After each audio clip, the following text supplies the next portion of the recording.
Let's talk about the final German-exclusive Indiana Jones novel written by Wolfgang Holbein, Indiana Jones und das Erbe von Avalon. This book is nuts, and I enjoyed it, but I don't know where I would rank this one yet, because I just finished it, like, yesterday. After the last book, Labyrinthus Horus, which was more grounded, in the sense that it only had supernatural stuff at the ending, similar to, like, the indie movies. This one is, again, Holbein going full crazy with the plot. Which I do enjoy a little bit of craziness in Indiana Jones, and this is up there. Okay, let's talk about the story.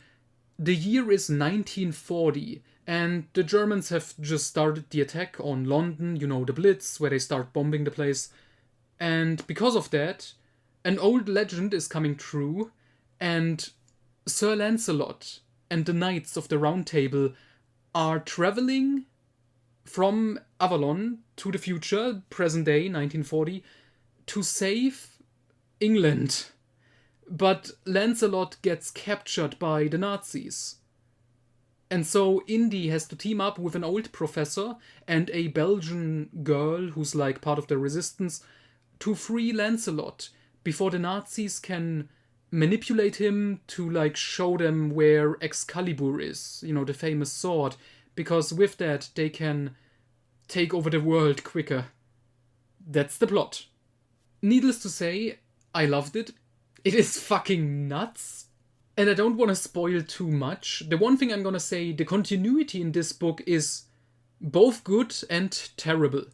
It's good because there are elements in here which obviously Holbein didn't work with Lucasfilm per se. He only worked with the German publisher Goldmann Verlag. Which is clear because it's obvious they didn't give him like feedback or informations, because he claims, okay, Belloc is mentioned in this, and he claims Belloc's first name is Jacques, which it isn't, it's René. So that's kind of a fuck up, but okay, we can ignore that. And then he mentions a guy called Marcus Prowley, who's like a colleague of Indy at Barnet College. It's possible that this was supposed to be Marcus Brody, and Holbein kind of fucked up, which is even weirder because he featured Marcus Brody already in 2 of his novels, so I don't know. I'm just gonna pretend that's a different character. It's not explicitly mentioned that he's supposed to be Brody or anything, so that works. It's fine. 2 things I like in here with the continuity. There is a comic called Indiana Jones and Excalibur. I don't remember the exact title, but it's just like a short 8-page comic where Indy finds the sword, Excalibur. And I was worried, is this gonna work with this German novel? Because obviously, continuity, who cares in Indiana Jones? But it actually works, without spoiling.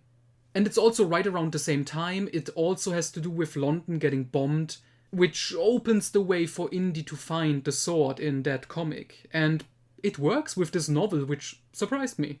The other thing is, and this is a surprise in the book, this is a slight spoiler, but I have to do it. This book features Belloc. Not really, it's not a René Belloc. This Belloc is René Belloc's twin brother, who wants revenge on Indy, and he's also an archaeologist and he's working with the Nazis.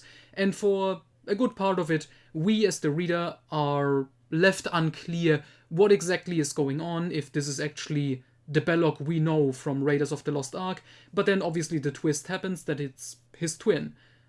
And the reason I like this, Belloc's twin brother was introduced in like an 80s Find Your Fate book. His name is Claude Belloc. And in that story, in that Find Your Fate book, he also wanted revenge on Indy, but Indy defeats him and Belloc gets arrested. This isn't mentioned in here, obviously, but that also works. That makes perfect sense here, and it works, especially because Holbein didn't give this Belloc a first name, he's just referred to as Belloc. So yeah, this is Claude. This is honestly perfect. I was surprised when reading it. Also, this book has the most mentions of, like, previous Indiana Jones stuff. Like, obviously, this mentions the movies a lot. Like, Indy thinks of, like, the events of Temple of Doom a little bit, or, like, Raiders, obviously, because Belloc, a little bit Last Crusade. And the other books don't really have that. because the previous books by Holbein don't really mention anything from like the movies, because obviously he didn't know about other material because this was so early in the 90s. But in most of the other books, Indy is just thinking, I have encountered enough weird shit in my life. Not directly referencing the events from the movies, but alluding to them. But this one mentions like Temple of Doom, and like I said. And it also mentions Indy as a World War I veteran and how he fought in France and whatever. Direct reference to the Young Indiana Jones Chronicles, because this book came out in 1994 when the show was already a thing. So, yeah, that's awesome. I had fun reading this one. I would definitely recommend it. I'm not sure yet, like I said, where I would rank it, but it's up there. And with that, we have finished all the German exclusive Indiana Jones novels, which means the next book I'm gonna read, at least the next adult novel, is gonna be Steve Perry's Indiana Jones and the Army of the Dead, which was supposed to be the big revival of literary Indiana Jones, and it failed. But we will talk about it.